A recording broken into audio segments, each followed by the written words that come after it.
ओम शांति। कल है महालया, श्राद्ध का सबसे महत्वपूर्ण दिवस। और सब तरफ आप एडवर्टाइज तो सुन ही रहे होंगे कि ये सबसे विशेष दिन है, इस दिन ये करना चाहिए, वो करना चाहिए। हर प्रकार के एडवर्टाइजमेंट आजकल हम लोग यूट्यूब पर या इंस्टाग्राम पर, फेसबुक पर हर जगह देख रहे हैं। श्राद्ध क्या है, श्राद्ध में क्या क्या कैसे कैसे विधियां होती है और वास्तव में श्राद्ध में हमने क्या करना चाहिए, उसके लिए एक छोटा सा वीडियो मैंने इस चैनल पर डाल दिया है और इसकी लिंक भी नीचे डिस्क्रिप्शन में है। आप सभी उसको जरूर देखना। श्राद्ध के पीछे मूल भावना ये होती है कि हमारे कुलों में हमारे जो पूर्वज होकर के गए हैं उनकी आत्माओं को शांति मिलनी चाहिए। वो जहाँ भी है उन्हें सुकून मिलना चाहिए, अच्छा जीवन प्राप्त होना चाहिए। इन शुभ भावनाओं से, श्रद्धा से जो कुछ भी हम लोग करते हैं उसे श्राद्ध कहा जाता है। तो ब्राह्मण आते हैं और वो अलग अलग मंत्र आदि अपना श्राद्ध के वक्त में पढ़ते हैं। जो भी कुछ कर्म कांड करने लगाते हैं उसको हम लोग श्रद्धा से करते हैं और सोचते हैं कि अभी जो ब्राह्मण ने बोला वो सब हमारे पितरों को जो है वो पहुंच गया। देखिए, ये सृष्टि जो है जिसमें सारा जड़ कहिए या चैतन्य कहिए, वो हर चीज वाइब्रेट करती है। हर एक का अपना एक ऑरा होता है। हम लोग जो बोलते हैं, हम लोग जो सोचते हैं, वो भी वाइब्रेशन या तरंग जो है वो निर्माण करते हैं। अच्छी सोच है तो अच्छे वाइब्रेशन निर्माण होते हैं, बुरी सोच है तो बुरे वाइब्रेशन निर्माण होंगे। तो अच्छा बुरा ये हमारी सोच, व्यवहार और बोल के ऊपर में आधारित है। ये मनुष्य की वृत्ति है। जिससे भी वो स्नेह करता है, प्रेम करता है, जिसके लिए आदर है, उनको अगर जब वो दुख में देखता है तो उनके स्वास्थ्य के लिए कहिए, उनके भलाई के लिए कहिए, वो परमात्मा से या ईश्वरीय शक्ति से प्रार्थना करता है, बोलता है, मन ही मन में कहेगा। और उसके पीछे भावना एक ही है कि जो भी हम परमात्मा के सामने, हमारे इष्ट देवताओं के सामने रखते हैं, अपनी भावना रखते हैं, अपना संकल्प रखते हैं, वो हमारी इष्ट या परमात्मा के पास में पहुंचता है और वो हमारे अजीज लोगों को, जिनको हम लोग स्नेह करते हैं, उनको शफा देंगे या उन्हें मदद करेंगे या उन्हें सहाय करेंगे। इसलिए हम लोग मन ही मन में क्या करते हैं, ऐसे समय में परमात्मा को प्रार्थना करते हैं। तो श्राद्ध में जो पूजा होती है, जो मंत्र होते हैं, उसमें क्या है? उसमें यही सब कुछ है। तो क्यों ना हम डायरेक्ट परमात्मा से उस शक्तियों को योग के माध्यम से लेकर के उन आत्माओं तक पहुंचाने का कार्य करें।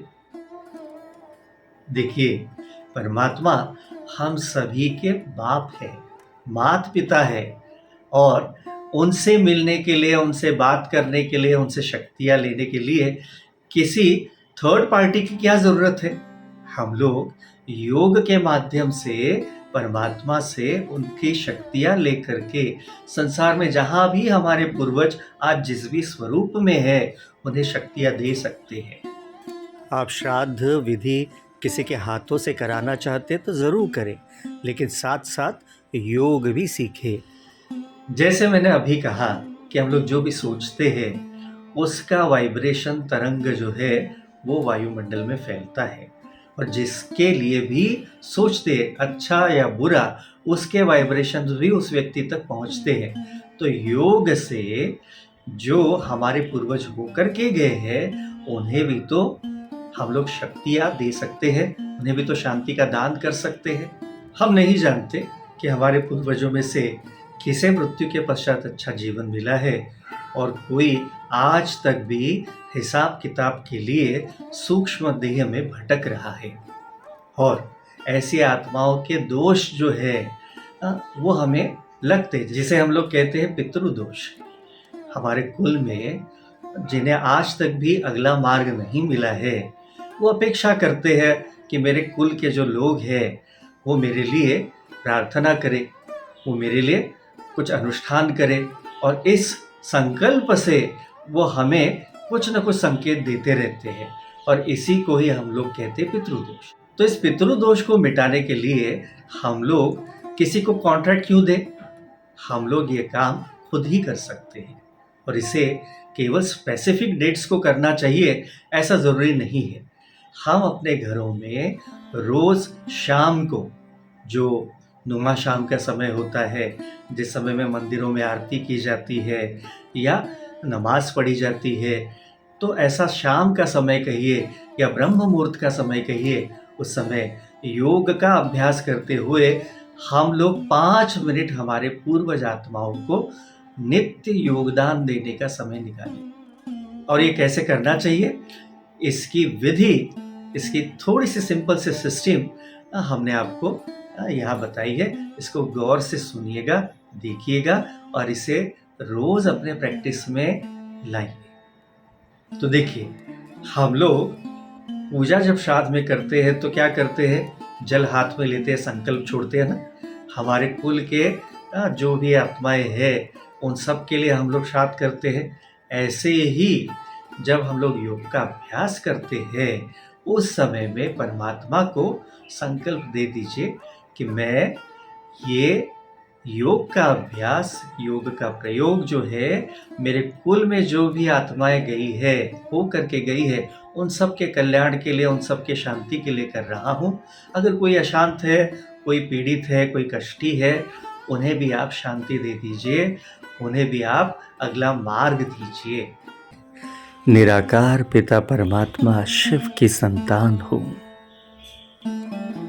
वो मेरे पिता है, उनसे सर्व शक्तियाँ, शांति सदैव निरंतर मेरे ऊपर बरस रही है।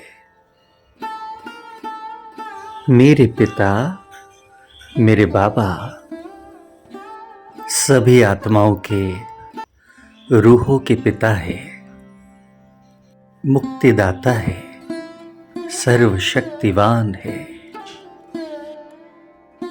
ये योग, ये अभ्यास मैं मेरी पूर्वज आत्माओं के शांति के लिए, मुक्ति के लिए कर रहा हूँ।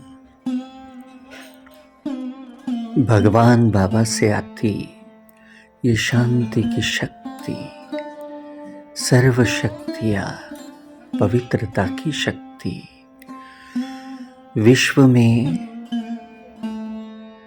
मेरी पूर्वज आत्माएं जहाँ भी है उन सभी को प्राप्त हो रही है। ओ बाबा, उन्हें शांति दीजिए, शक्ति दीजिए, ईश्वरीय ज्ञान, सुख, शांति, आनंद, प्रेम और सर्व शक्तियाँ दीजिए। वे जहाँ भी है उनका सदा कल्याण हो जाए। वे जहाँ भी है उन पर सदा आपकी छत्र छाया बनी रहे। प्यारे बाबा, यह अभ्यास मैं आपको समर्पण करता हूँ। ओम शांति। इस विषय में अगर आपके कोई भी प्रश्न है तो आप वीडियो के नीचे कमेंट्स बॉक्स में मुझे प्रश्न पूछ सकते हैं। जो परमात्मा ने अभी तक गाइडेंस दिया है उस अनुसार आपको गाइड करने का प्रयास जरूर करेंगे। और वीडियो अगर पसंद आता है तो लाइक, शेयर, कमेंट करना तो बनता है और सब्सक्राइब जरूर करिएगा। ओम शांति।